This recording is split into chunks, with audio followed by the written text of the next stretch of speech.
இன்னொரு முக்கியமான ஒரு இஷ்யூ வந்து வேல்முருகன் அவர் பேசின விவகாரம். அது 2-3 நாளாவே பெரிய பேசுபொருளா இருக்கு. அவரு தரப்புல நம்ம தப்பா பேசிட்டோன்றத அவர் உணர்ற மாதிரி தான் இருக்கு. அவரும் அதுக்கு விளக்கம் கொடுத்துட்டே இருக்காரு. ஆனாலும் அந்த கொதிநிலை அப்படியே மெயின்டைன் ஆகுது. இப்ப அடுத்தது எந்த லெவல்ல டக்குன்னு அவர் உடனே பாருங்க கர்நாடகால நீங்க தக் லைஃப் ரிலீஸ் பண்ணல, விஜய் படம் இங்க எப்படி ரிலீஸ் ஆகுதுன்னு பாக்குறேன் அப்படிங்கிற மாதிரி திரும்பவும் அதை இந்த இஷ்யூவை டைவர்ட் பண்றதுக்கு வேற இடத்துக்கு இஷ்யூவை நகர்த்துறாரு. என்ன என்ன என்ன மனநிலையில இருக்காரு? தக் லைஃபுக்கு உண்மையிலேயே நம்ம எல்லாம் கமலாசன் பக்கம் தான் நிக்கணும். ஏன்னா அவர் வந்து தப்பால எதுவும் பேசல. ஒரு யதார்த்தமா சொன்ன தகவலை தவறா சொல்லிட்டாரு.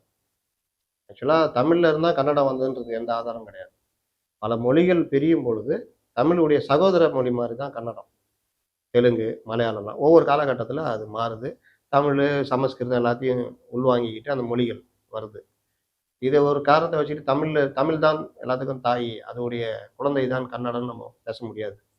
இதை வரலாற்று அறிஞர்களும் இதை சொல்லலை. அப்போ அவருக்கு இருந்து இதை வச்சு பேசுறாரு. அப்படி பேசுறதுக்கு கமலுக்கு உரிமை இருக்கு. இந்த நீதிமன்றம் கேட்குற மாதிரி உனக்கு என்ன உரிமை இருக்கு அப்படிலாம் பேச முடியாது. தப்பானதோ ரைட்டானதோ சாரி கூட எழுதி கொடுக்கல. ஒரு சிமிலரா சில விஷயங்கள் 5 மொழிகளும் திராவிடத்திலிருந்து தோன்றிய ஒரு சகோதரிகள், ஒரு மரத்துல இருந்து விரிந்த கிளைகள், இந்த மாதிரி பேசலாம். அவரு தாயின்ட்டாரு, அது ஒன்றும் தப்பு கிடையாது. ஆனா அதை தூக்கிட்டு மன்னிப்பு கேளுன்றது மத உணர்வு, மக்களுடைய மன உணர்வுகளை புண்படுத்துறீங்கிறது எக்ஸ்ட்ரீம் போயிட்டு பண்றாங்கன்னா அதுக்கு பின்னாடி ஏதாவது வியாபாரம் இருக்கலாம். இன்னொன்று கமல் அவருடைய ஸ்டாண்டு ரிவர்ஸ் எடுத்து அவரு திமுக இது எடுக்கிறதுலான்னு. ஆனா அங்கே ஆட்சி நடத்துறது காங்கிரஸ். டிகே சிவகுமார் கூட கமலை தப்பா பேசல, கரெக்டு தான் சொல்லிட்டு போயிட்டாரு. ஆனா சித்தராமையா கமல் அடிக்கிறாரு. இந்த மாதிரி ஒரு இதுவும் இருக்குதுன்னு வச்சுங்களேன். அவங்களுக்கு என்ன கோவம் இருக்குன்னா, பிரச்சாரம் பண்றேன்னு சொல்லிட்டு வராமல் போனாரு, ஞாபகம் இருக்கா? ஆமா, அந்த மாதிரி சில கோவங்கள் இருக்கலாம். அது அரசியல்வாதிகள் தான் எல்லாரும். ஆனா கமலுக்கு வந்து இந்த விஷயத்தை பயன்படுத்திட்டு தக் லைஃப் கன்னடாவில் விட மாட்டேன்றப்போ சீமான், வேல்முருகன் போன்றவர்கள் பேசுறது, யானைக்கு யாருன்னா குதிரைக்கு குருன்ற மாதிரி. இவர் இதுலயும் விஜய் மீது உள்ள கோபத்தை நான் எப்படி ஜனநாயகம் இங்க வருதுன்னு நான் பாக்குறேன்றாரு. நீங்க தக் லைஃப் அதெல்லாம் விட்டுருங்க. இந்த படத்துக்காக இதடா உட்காந்து நைட்டு பூரா ஓட்டியிருந்தேன்னு ஒரு படத்துல ஜோக்கு தூக்கி போட்டுப்போம். அந்த மாதிரி இந்த படத்துக்காடா கூட பில்டப் பண்ணீங்கன்ற மாதிரி ஒரு காமெடி ஒன்று. மோட்டர் பைக்கில் ஒரு 3 பேர் போகிறாங்க, பள்ளத்தில் விழுந்து ஒருத்த மட்டும் தப்பிச்சுக்குவான், அவனை கர்நாடக ரசிகர்கள்னு போட்டு தப்பிச்சான்ற மாதிரி. ரைட்டு. பொதுவாக கலைஞர்கள் பொதுவானவர்கள், அவங்கள கொண்டு வந்து இந்த மாதிரி மாட்டிட்டு இந்த வியாபாரத்தில் கையை வைக்கிற வேலை இதெல்லாம் பண்ணியும் கமல் லாஸ்ட்ல மன்னிப்புலாம் கேட்கல, படத்தை ஒத்தி வச்சிருக்காரு. அவ்வளோதான். கிட்டத்தட்ட நஷ்டம் தான் கமலுக்கு இந்த விவகாரத்தில். இதை வச்சுட்டு ஜனநாயகன்னு நாங்கள் பண்ணுவோம் அப்படின்றதெல்லாம் வந்து நம்ம தமிழ்நாட்டில் எப்பவுமே அதை பண்ண மாட்டோம். அவன் அந்த மாதிரி பண்றதுக்காக நானும் அப்படி பண்ணுவேன்னா அது ஒரு நல்ல நடைமுறை இல்லை. இதுல என்னன்னா வேல்முருகனுக்கு இந்த மாதிரியான ஒரு சின்னதா ஒரு ஸ்பார்க்கை பத்த வைக்கி அதை பெருசாக்குற வரலாறுகளை நம்ம டோல்கேட்ல இருந்து ஐபிஎல் ரத்து பண்ணுன்ற ஃபயர் அவரு தான் உருவாக்குனார். அந்த நெருப்பு அவரு தான் பத்த வச்சாரு. அந்த பொறி எப்படி பரவச்சுன்னு நம்ம பார்த்தோம். ஸோ அப்படியான ஒரு இடத்துக்கு நகர்றாரு இல்ல. இன்னொரு முக்கியமான நான் சில பதிவுகளை பார்க்கும்போது வேல்முருகன் விஜயை டார்கெட் பண்றதுக்கு பின்னாடி திமுக தான் இருக்கு அப்படின்ற சில பார்வைகளையும் முன்வைக்கிறாங்க. அதை ஒட்டி தான் இருக்கா? கண்டிப்பா இருக்கு. திமுக தலைமையை திருப்திப்படுத்ததான் இவர் அதிக பிரசங்கித்தனமா பண்றாரு. கோபம்லாம் முதல்வருக்கு இருக்கு. அந்த ஒரு அதுவும் முதல்வருடைய வலதுகரமான சேகர் பாபுவை அவர் பகைச்சிக்கிட்டாரு. இது எல்லாமே இருக்கு. அந்த இதெல்லாம் திருப்திப்படுத்துறதுதான் இவர் இப்படி பேசுறான்றது பார்க்கணும். இன்னொன்னு, விஜய் யாரு பெரும்பாலும் இளைஞர்களை கையில எடுக்கிற அந்த விஜயுடைய அரசியல் நம்மையும் பாதிக்கும்னு அவருக்கு தெரியும். அந்த கோபமும் இருக்கு. நடிகன் சொல்றாரு, அதெல்லாம் வந்து ஒரு சம்மந்தம் இல்லாத பேச்சு. ஏன்னா அவர் விஜயகாந்த் கூட இருந்திருக்காரு, ஜெயலலிதா கூட அரசியல் பண்ணியிருக்காரு, உதயநிதி யாரு. அதனால இவரு அந்த வார்த்தையே தேவையில்லாதது. எனக்கு என்னன்னு பழைய பாணி, இதெல்லாம் பழைய டெம்ப்ளேட்டு. நடிகன் நாடாளலாமா அதுன்னு. யார் நாடா என்ன அரசியல்வாதிக்கு மட்டும் நான் தனியா இது நீட் தேர்வு மாதிரி எழுதியா வரீங்க நீங்க? ஒரு வெள்ளை வேஷ்டி வெள்ளை சட்டை கட்டினா ஒரு அரசியல்வாதி, ஒரு லெட்டர் போய் அடிச்சுக்கிட்டா நீ அரசியல்வாதி, அவ்வளவுதானே? இன்னும் ஒரு என்னது அடிப்படை அறிவு கூட இல்லாத அரசியல்வாதிகள் சுத்தின்னு தான் இருக்கிறாங்க. எதை பிரச்சனை எப்படி பார்க்கணுன்ற அறிவு கூட இல்லாதவங்க, சொந்தமா அறிக்கை எழுத கூட தெரியாதவங்களாம் இருக்கிறாங்க, மேடை பேச்சு கூட ஒழுங்கா பேச தெரியாதவங்களாம் இருக்கிறாங்க. அதனால இதுதான் அரசியல்வாதிக்கு இலக்கணம்லாம் எதுவும் கிடையாது.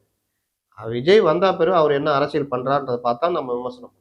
அவர் செய்யற செயல்லாம் கடுமையாக விமர்சிக்கிறாரு. அதை தான் சொல்றேன், அதெல்லாம் ரொம்ப தப்பு. அந்த பேரண்ட்ஸ் விமர்சனம் பண்ண தப்பு. அதை பத்தி பல இடங்கள்ல பேசியாச்சு. இவர்கிட்ட அதை எதிர்பார்க்கல. ஏன்னா இவர் கொஞ்சம் சப்ஜெக்ட் பேசக்கூடிய ஆளு. எப்படி சீமான் பெரியார் பத்தி பேசணும் நம்ம எதிர்பார்க்கலையோ, அந்த மாதிரி இவர்கிட்ட இதை நம்ம எதிர்பார்க்கல. இது இவருக்கு தான் பேக் ஃபயர் ஆயிடுச்சு. அதனால தான் மறுநாள் மன்னிப்பும் கேட்காத மாதிரியும் கேட்ட மாதிரியும் ஒன்றும் இல்லாமல் நான் அவரை சொல்ல இவரு நான் விஜயை சொல்லன்னு சொல்றதே உங்களுக்கு அவமானம் தான். ம். ஏன்னா முதல் நாள் விஜய் தான் நீங்க குறிப்பிட்டு பேசுறீங்க. கையை போட்டு தோள் மேல கை போடுறாரு அதெல்லாம் பேசுறீங்க. அதனால இது ஒரு விஷயம்.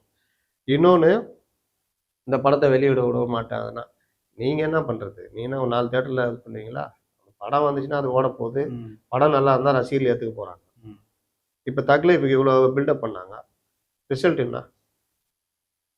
அதனால நீ இல்ல சார், ஆனா அதுக்குதான் நான் ஐபிஎல் உதாரணத்துக்கு சொன்னேன். அவர் ஒண்ணு ஐபிஎல் வச்சாரு. ஐபிஎல்க்கு நான் வர்றேன். ம். ஐபிஎல் ஜெயலலிதா விரும்பல. ம்.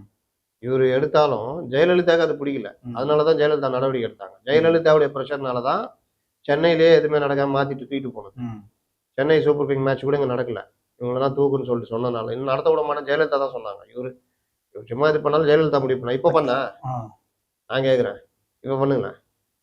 இவங்க தான் பனின்லயே லோகோலாம் வச்சுட்டு போய் குடும்பமே பாக்குத.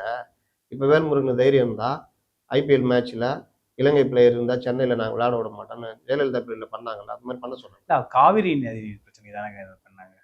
காவிரி இலங்கை பிரச்சனை பிரச்சனைக்கு தான் இங்க பிரச்சனை ஆச்சு. ம். இலங்கை பிளேயர்ஸ சிஎஸ்கேக்குள்ள வச்சிருக்காங்கன்றதுதான் பிரச்சனை. இல்ல சார், அது வந்து முன்னாடி. இப்போ இந்த ஆட்சியில இப்போ கடந்த முறை 2017 காலகட்டத்துல இங்க ஒரு பெரிய காவிரி பிரச்சனை இப்போ பூதாகரமானப்போ காவிரி பிரச்சனை இவ்வளவு கொழுந்துட்டு எரிஞ்சுக்கிட்டு இருக்கு, இங்க ஐபிஎல் ஒரு பிரச்சனையா அப்படின்னு வேல்முருகன் முதல்ல இப்போ பேசுறாரு. அதுக்கப்புறம் தான் திமுக கூட்டணி கட்சிகள் திமுக எல்லாம் களத்துல இறங்கி ரைட்டு. ஒரு பெரிய இஷ்யூ இப்ப ஆனது. காவிரி பிரச்சனை இல்லையா? ம். மேகதாட்டு பிரச்சனை இருக்குல்ல. இவ்வளவு பிரச்சனை மேகதாட்டு பிரச்சனை கொளுத்து விட்டு எரியுது. நீங்க டீலிமிட்டேஷனுக்கு அவங்கள சிவப்பு கம்பளம் வர வைக்கிறீங்களா ம். அப்படின்னு கேட்க வேண்டியதானே வேல்முருகன்.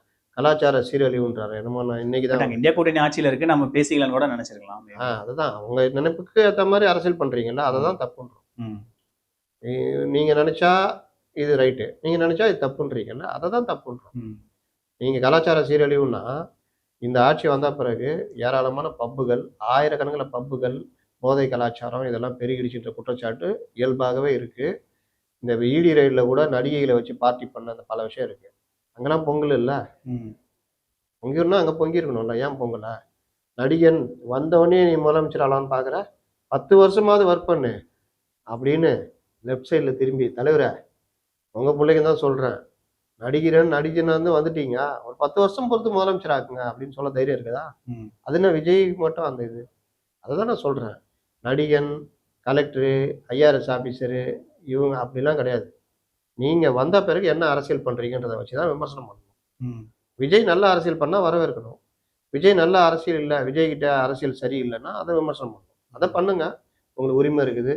அதை கோபமா பண்ணுங்க, சிரிப்பா பண்ணுங்க, சட்டையர் பண்ணுங்க, என்ன வேணா பண்ணுங்க. ஆனா இந்த மாதிரி பேசுறதெல்லாம் தவிர்த்துடணும். ம். இது தனிப்பட்ட முறையில விஜயை தாக்குறது. ம். அந்த பேரண்ட்ஸை கொச்சப்படுத்துறீங்க. ம்.